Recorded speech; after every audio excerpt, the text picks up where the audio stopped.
Assalamualaikum dear students of class 4. I welcome you all in our first lecture of Islamiyat of class 4. میں ہوں آپ کی اسلامیات کی teacher. کیسے ہیں آپ سب؟ امید کرتی ہوں کہ آپ سب خیریت سے ہوں گے. آئیے ہم اپنی کتاب کے پہلے سبق کی جانب چلتے ہیں. Open your book page number 5. ہمارا پہلا سبق ہے ایمانیات و عبادات. اس سبق میں ہم کیا پڑھیں گے؟ ہم پڑھیں گے ایمان کے بارے میں. ایمان کیا ہوتا ہے؟ ایمان کے عقائد کیا ہیں؟ ایمان کے 5 عقائد ہیں. آئیے میں آپ کو پہلے تعارف شروع کرواتی ہوں. آپ سب میرے ساتھ پڑھائی کیجیے گا. کسی بات کو سچے دل سے مان لینا، زبان سے اس کا اقرار کرنا اور اس پر یقین رکھنا ایمان کہلاتا ہے. ٹھیک ہے؟ ایمان کسے کہتے ہیں؟ کسی بھی بات کو جب ہم دل سے ایکسیپٹ کر لیتے ہیں، کسی بھی بات کو ہم دل سے مان لیتے ہیں اور زبان سے اس کا اقرار کر لیتے ہیں اور دل سے ہم اس پر یقین بھی رکھتے ہیں تو وہ ایمان کہلاتا ہے. جو شخص اللہ تعالیٰ کی وحدانیت، اس کی حقیقی صفات اور آخرت میں جزا و سزا کے قانون کو جانتا ہو اور اس پر دل سے یقین رکھتا ہو، اللہ تعالیٰ کو جاننے کے ساتھ ساتھ اللہ تعالیٰ کی طرف سے بھیجے ہوئے پیغمبروں اور آخری نبی حضرت محمد مصطفیٰ صلی اللہ علیہ وسلم، اس کی طرف سے نازل کی جانے والی کتابوں اور فرشتوں پر زبانی اقرار اور دل سے یقین رکھتا ہو، اسے مومن کہتے ہیں. ایک مومن کے لیے ضروری ہے کہ وہ ان عقائد پر یقین رکھتے ہوئے زندگی گزارے. تو ہمیں اس سبق میں کیا بتایا جا رہا ہے کہ ایک انسان اگر وہ مسلمان ہے، اگر وہ مومن ہے، تو وہ اللہ تعالیٰ کی وحدانیت پر یقین رکھتا ہے، وہ توحید پر یقین رکھتا ہے. توحید کا مطلب اللہ تعالیٰ کو ایک ماننا، کسی کو اس کا شریک نہ ٹھہرانا، اسی کی عبادت کرنا، اسی کو صرف عبادت کے لائق سمجھنا. ٹھیک ہے؟ اور ایک انسان جو اللہ تعالیٰ کی حقیقی صفات اور آخرت میں جزا و سزا کے قانون کو جانتا ہو، یعنی کہ آخرت کے دن پر یقین رکھتا ہو، قیامت کے دن پر یقین رکھتا ہو، اللہ تعالیٰ کو جاننے کے ساتھ ساتھ کن کن چیزوں پر یقین رکھتا ہو؟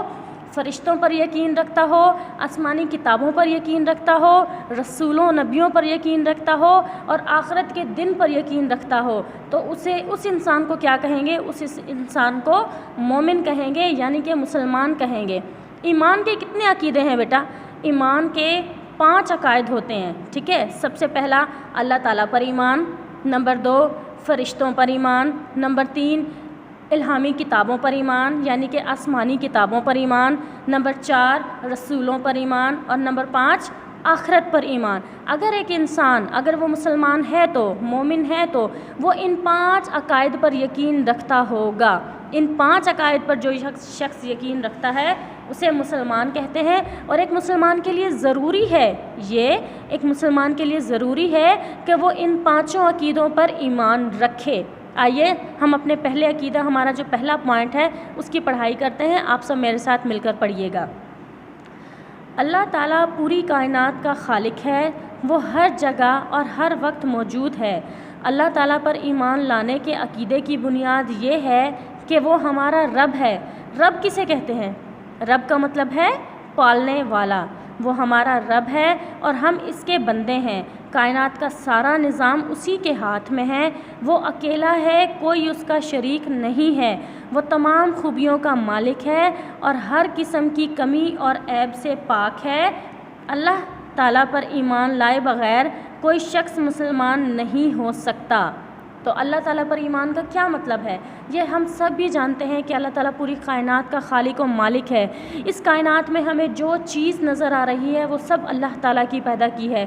انسان، جانور، پھل پھول، سبزیاں، پیڑ پودے، پہاڑ، دریا، جنگل، سمندر، سب کچھ اللہ تعالیٰ نے پیدا کیا ہے. پوری کائنات کا خالق اللہ تعالیٰ ہے، پوری کائنات کا مالک اللہ تعالیٰ ہے. وہی ہمارا رازق ہے، ہم اس کی مخلوق ہیں اور اللہ تعالیٰ کے حکم کے بنا اس کائنات میں کوئی چیز بھی اپنی جگہ سے نہیں ہل سکتی. ایون کہ ایک پتا بھی اللہ تعالیٰ کی مرضی کے بنا نہیں ہل سکتا. تو دنیا میں کائنات کے جتنے بھی نظام ہیں، کائنات کے جتنے بھی کام چل رہے ہیں، وہ سب اللہ تعالیٰ کی مرضی سے چل رہے ہیں. اللہ تعالیٰ کی مرضی کے بنا کچھ نہیں ہو سکتا. دن کا آنا، رات کا جانا، سورج نکلنا، چاند تاروں کا نکلنا، بارش برسانا، ہوا چلانا، یہ سب اللہ تعالیٰ کے ہاتھ میں ہے۔ یہ سارے کام جو ہیں وہ اللہ تعالیٰ کنٹرول کرتا ہے۔ اللہ کی مرضی کے بنا کچھ بھی نہیں ہو سکتا۔ تو ہمیں اللہ تعالیٰ پر اس چیز پر ایمان ہونا چاہیے کہ اس پوری کائنات کا خالق و مالک، ہمیں پیدا کرنے والا، ہمیں زندگی دینے والا، ہمیں موت دینے والا، ہر چیز کرنے والا اللہ تعالیٰ ہے۔ Now open your book page number 6. ہمارے نیکسٹ صفحے پر آئیے۔ اس پر ہے ہمارا دوسرا عقیدہ، یعنی کہ فرشتوں پر ایمان۔ آئیے میرے ساتھ پڑھائی کیجئے۔ فرشتے اللہ تعالیٰ کی نورانی مخلوق ہیں جو نہ کھاتے ہیں، نہ پیتے ہیں اور نہ ہی سوتے ہیں۔ فرشتے ہمیں نظر بھی نہیں آتے۔ وہ ہر وقت اللہ تعالیٰ کی عبادت میں مصروف رہتے ہیں اور کوئی گناہ نہیں کر سکتے۔ اللہ تعالیٰ نے جو کام ان کے سپرد کیے ہیں وہ انہیں ٹھیک طریقے سے انجام دیتے ہیں۔ فرشتوں پر ایمان لانا ہمارے لیے بہت ضروری ہے۔ فرشتوں کی صحیح تعداد کا علم صرف اللہ تعالیٰ کو ہے۔ 4 جلیل القدر فرشتوں کے نام اور ان کے کام ذیل میں بیان کیے گئے ہیں۔ تو ڈیئر اسٹوڈنٹس، اس ٹاپک میں ہمیں کیا بتایا جا رہا ہے کہ فرشتے بھی اللہ تعالیٰ کی مخلوق ہیں۔ وہ نور سے پیدا کیے گئے ہیں جو نہ تو کھاتے ہیں، نہ پیتے ہیں، نہ سوتے ہیں، نہ انہیں بھوک لگتی ہے، نہ انہیں پیاس لگتی ہے، نہ ہی انہیں نیند آتی ہے۔ فرشتے ہمیں نظر بھی نہیں آتے۔ اللہ تعالیٰ نے فرشتوں کو اپنی عبادت کے لیے پیدا کیا ہے۔ وہ کوئی گناہ نہیں کر سکتے۔ اللہ تعالیٰ نے جو کام بھی ان کے ذمہ لگائے ہیں وہ اپنا اپنا کام صحیح طریقے سے صحیح وقت پر انجام دے رہے ہیں۔ ٹھیک ہے، فرشتوں پر ایمان لانا ہمارے لیے بہت ضروری ہے۔ جیسا کہ میں نے آپ کو بتایا کہ ایمان کے 5 عقائد ہیں، ان 5 کے 5 عقائد پہ ایمان لانا ہمارے لیے بہت ضروری ہے۔ تو ایک مسلمان ہونے کے ناطے فرشتوں پر ایمان لانا بھی ہمارے لیے بہت ضروری قرار دیا گیا ہے۔ فرشتوں کی تعداد ویسے تو مکمل طور پر کسی کو نہیں پتہ کہ یہ کتنے ہیں، لیکن 4 جو فرشتے ہیں جو جلیل القدر فرشتے ہیں، اللہ تعالیٰ نے ان کے کام جو ان کے ذمہ لگائے ہیں وہ آپ کو درجہ ذیل میں بیان کیے گئے ہیں۔ آئیے پڑھتے ہیں۔ سب سے پہلا حضرت جبرائیل علیہ السلام۔ آپ علیہ السلام مرتبے میں تمام فرشتوں سے برتر ہیں، یعنی کہ سب سے معتبر جو ہیں، سب سے بڑے فرشتے جو ہیں وہ ہیں حضرت جبرائیل علیہ السلام۔ آپ علیہ السلام اللہ تعالیٰ کے احکامات جنہیں وحی کہتے ہیں پیغمبروں کے پاس لاتے تھے۔ آپ صلی اللہ علیہ وسلم کے پاس بھی حضرت جبرائیل علیہ السلام وحی لایا کرتے تھے، یعنی کہ حضرت جبرائیل علیہ السلام کا کیا کام تھا کہ وہ جتنے بھی نبی ہیں، جتنے بھی رسول ہیں جو اس دنیا سے گزرے ہیں، ان سب کو اللہ تعالیٰ کا پیغام پہنچاتے تھے، یعنی کہ وحی۔ اللہ تعالیٰ کے پیغام کو وحی کہتے ہیں۔ تو وہ اللہ تعالیٰ کا پیغام نبیوں اور رسولوں کے پاس لے کر آتے تھے۔ ان کا کام تھا، حضرت جبرائیل علیہ السلام کا کام تھا کہ وہ اللہ تعالیٰ کی وحی پیغمبروں کے پاس لایا کرتے تھے۔ دوسرے فرشتے کا نام حضرت میکائیل علیہ السلام۔ آپ علیہ السلام اللہ تعالیٰ کی مخلوقات کو روزی پہنچانے، بارش برسانے اور ہوا چلانے کا انتظام کرتے تھے، یعنی کہ حضرت میکائیل علیہ السلام کا کیا کام ہے؟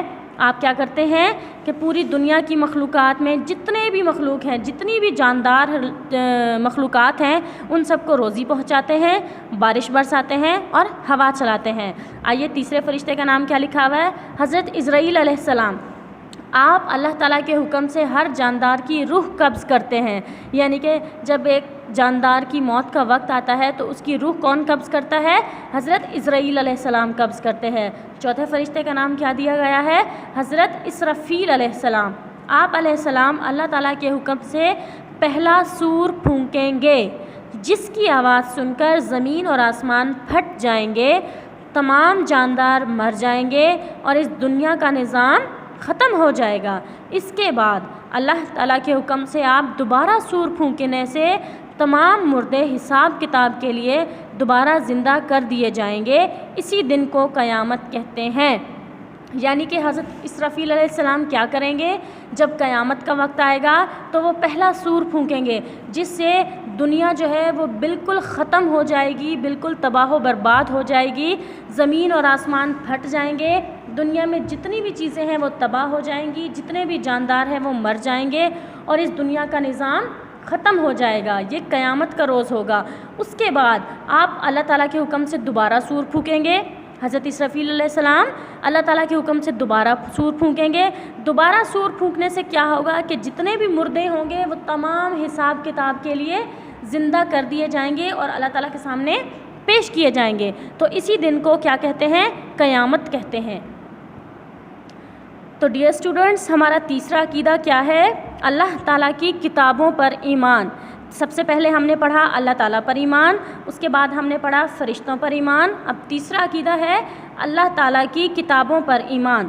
اللہ تعالیٰ نے اپنے بندوں کی ہدایت اور انہیں سیدھا راستہ دکھانے کے لیے خاص پیغمبروں پر الہامی کتابیں نازل کی. الہامی کتابیں کنہیں کہا جاتا ہے؟ جو اللہ تعالیٰ نے رسولوں اور نبیوں پر کتابیں نازل کی تھی انہیں الہامی کتابیں کہا جاتا ہے. ان کتابوں پر ایمان لانا ہر مسلمان کے لیے لازم ہے. 4 آسمانی کتابوں کے نام درج ذیل ہیں: تورات جو کہ حضرت موسیٰ علیہ السلام پر نازل کی گئی، زبور جو کہ حضرت داؤد علیہ السلام پر نازل کی گئی، انجیل جو کہ حضرت عیسیٰ علیہ السلام پر نازل کی گئی، اور قرآن مجید یہ وہ اللہ تعالیٰ کی آخری کتاب ہے جو اللہ تعالیٰ نے حضرت محمد مصطفیٰ صلی اللہ علیہ وآلہ وسلم پر نازل فرمائی تھی. قرآن پاک اللہ تعالیٰ کی آخری اور مکمل کتاب ہے. دنیا اور آخرت میں کامیابی کے لیے قرآن پاک سے رہنمائی لینا اور اس کی تعلیمات پر عمل کرنا ضروری ہے. پہلی 3 کتابوں تورات، زبور اور انجیل میں تبدیلیاں کی گئیں، لیکن قرآن کریم میں کوئی تبدیلی نہ تو آئی ہے اور نہ ہی آ سکتی ہے. جانتے ہیں کیوں؟ کیونکہ اس کی حفاظت کا ذمہ خود اللہ تعالیٰ نے لیا ہے. آج تک قرآن کریم کی آیات میں کوئی تبدیلی نہیں ہو سکی، کوئی چینجنگ نہیں آ سکی، کیونکہ جب قرآن پاک مکمل طور پر نازل کیا گیا تھا تو اللہ تعالیٰ نے قرآن پاک کی حفاظت کا ذمہ خود اپنے سر لیا تھا کہ اس کی حفاظت میں خود کروں گا، اور قیامت تک قرآن پاک کی حفاظت اللہ تعالیٰ خود کریں گے اور اس میں کوئی تبدیلی نہیں آ سکتی. ٹھیک ہے. ہمارا چوتھا عقیدہ ہے رسولوں پر ایمان. پیغمبروں پر ایمان لانا ہر مسلمان کا فرض ہے. کیا؟ پیغمبروں پر ایمان لانا ہر مسلمان کا فرض ہے. اللہ تعالیٰ نے اپنے بندوں کو سیدھا راستہ دکھانے کے لیے مختلف زمانوں میں مختلف مقامات پر اپنے خاص بندوں کو پیغمبر بنا کر بھیجا. سارے نبی، سارے پیغمبر ایک ساتھ نہیں آئے تھے. جوگ در جوگ اللہ تعالیٰ جو ہے وہ آہستہ کبھی کس ایئر میں کبھی کس ایئر میں اپنے پیغمبروں کو نبی بنا کر بھیجتا تھا. سب سے پہلے پیغمبر حضرت آدم علیہ السلام ہیں. ان کے بعد دنیا میں کئی پیغمبر آئے. دنیا میں سب سے پہلے انسان، سب سے پہلے پیغمبر حضرت آدم علیہ السلام ہیں. ان کے بعد دنیا میں کئی پیغمبر آئے. رتبے اور عزت و احترام میں آپ صلی اللہ علیہ وآلہ وسلم کا مقام تمام پیغمبروں سے افضل ہے. یعنی کہ حضرت محمد صلی اللہ علیہ وآلہ وسلم تمام پیغمبروں سے افضل ہیں. اسی لیے تو اللہ تعالیٰ نے آپ کو آخری پیغمبر قرار دیا، اور آپ صلی اللہ علیہ وسلم کے بعد قیامت تک کوئی پیغمبر نہیں آئے گا. ہم اسے ختم نبوت بھی کہتے ہیں کہ رسول پاک صلی اللہ علیہ وسلم، ہمارا یہ ایمان ہونا چاہیے کہ رسول پاک صلی اللہ علیہ وسلم کے بعد دنیا میں نہ تو کوئی نبی آیا ہے اور نہ ہی قیامت تک کوئی نبی آئے گا. ٹھیک ہے. ہمارا 5واں اور آخری عقیدہ ہے آخرت پر ایمان. میرے ساتھ پڑھیے گا. انسان دنیا میں جو اعمال کر رہا ہے ان سب کی جواب دہی ایک دن اللہ تعالیٰ کے سامنے کرنی ہے. اس دن کو یوم آخرت کہتے ہیں. پیارے بچوں، ہم اللہ تعالیٰ سے چھپ کر کبھی کوئی کام نہیں کر سکتے. ہم دنیا میں جو بھی عمل کر رہے ہیں ہمیں اس کا حساب کتاب دینا ہوگا. یوم آخرت ہمارے گناہوں کے بارے میں، ہمارے نیک کاموں کے بارے میں ہم سے پوچھا جائے گا. ایک مسلمان کے لیے آخرت پر ایمان لانا بہت ضروری ہے. قیامت والے دن اللہ تعالیٰ تمام عالم اور اس کی مخلوق کو مٹا دے گا. پھر اللہ تعالیٰ سب انسانوں کو زندہ کرے گا اور وہ سب اللہ تعالیٰ کے سامنے حاضر ہوں گے. اس لیے اسے یوم حشر کہتے ہیں. تمام بندوں نے دنیا میں جو اعمال کیے ہیں وہ سب اللہ تعالیٰ کی عدالت میں پیش ہوں گے. جن کے اعمال اچھے ہوں گے وہ جنت میں داخل کر دیے جائیں گے، اور جن کے اعمال برے ہوں گے وہ دوزخ میں ڈال دیے جائیں گے. تو کیا سمجھا آپ نے اس سبق سے؟ آخرت پر ایمان سمجھ میں آیا؟ آخرت کا دن جب ہوگا تو تمام انسانوں کو دوبارہ زندہ کر دیا جائے گا، اللہ تعالیٰ کے سامنے پیش کیا جائے گا، ان کے اعمال کا حساب کتاب ہوگا۔ جس شخص کے نیک اعمال زیادہ ہوں گے انہیں جنت میں بھیج دیا جائے گا، جن کے برے کام زیادہ ہوں گے انہیں دوزخ میں ڈال دیا جائے گا۔ اسی لیے کہتے ہیں پیارے بچوں کہ انسان کو ہمیشہ نیک عمل کرنے چاہیے، اچھے کام کرنے چاہیے، برائی سے رکنا چاہیے، برے کام نہیں کرنے چاہیے، کیونکہ وہ اللہ تعالیٰ کی ذات ایسی ہے، وہ ہمیں ہر جگہ دیکھ رہا ہے۔ اللہ تعالیٰ ہمیں ہر جگہ دیکھ رہا ہے، ہم کیا کر رہے ہیں، ہم کیا نہیں کر رہے ہیں، کچھ بھی اللہ تعالیٰ سے چھپا ہوا نہیں ہے، سب اس کے سامنے ظاہر ہے۔ تو ہمیں اپنے اعمال ایسے کرنے چاہیے کہ ہمیں آخرت میں شرمندگی نہ ہو، ہمیں دوزخ میں نہ جانا پڑے۔ انسان کو نیک عمل کرنے چاہیے اور برے کاموں سے رکنا چاہیے۔ پیارے بچوں، آج کا ہمارا سبق یہاں پہ مکمل ہوا۔ آپ کا ہوم ورک یہ ہے کہ آپ کو ایمان کسے کہتے ہیں، ایمان کی ڈیفینیشن یاد کرنی ہے، اس سبق کی اچھی طرح سے پڑھائی کرنی ہے۔ ایمان کے کتنے عقیدے ہیں؟ 5 عقائد ہیں ایمان کے، اور ان 5 عقائد کا نام یاد کرنا ہے۔ Dear students, open your book page number 8، صفحہ نمبر 8 پر دیے گیا سوال نمبر 5 اور سوال نمبر 6 آپ کو اپنی کتاب پر حل کرنا ہے۔ سوال نمبر 5 میں دی گئی ہیں خالی جگہ، اور سوال نمبر 6 ہے سامنے دیے ہوئے جملوں میں سے صحیح کا انتخاب کر کے جملے مکمل کریں۔ تو آپ نے یہ خود کرنا ہے۔ جب آپ سبق کی اچھی طرح سے پڑھائی کر لیں گے، اسے اچھی طرح سے سن لیں گے، سمجھ لیں گے، تو آپ یہ خالی جگہ اور یہ جملے اچھے سے مکمل کر سکیں گے۔ یہ آپ کا ہوم ورک ہے۔ اللہ حافظ۔